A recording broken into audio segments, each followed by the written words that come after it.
Transcendental qualities are in God as well as in the living entity, but when the living entity comes in contact with material nature, those transcendental qualities are covered by the material qualities. So they are not manifested. But as soon as one becomes Krishna conscious, those transcendental qualities automatically develop because they are already there. Nitya, siddha, krsna, bhakti, sadhya, kabhu. These qualities are not acquired. The transcendental qualities are not acquired. Rather, these material qualities are acquired. But transcendental qualities are there in minute particles.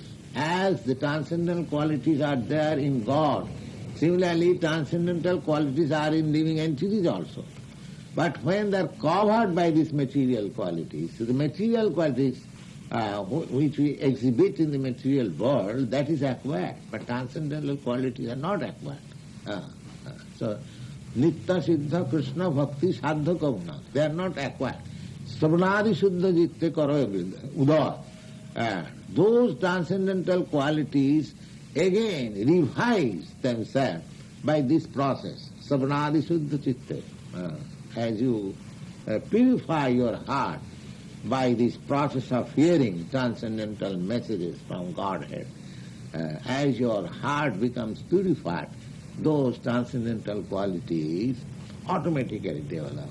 And when fully developed, it is called Nirguna, without any material qualities.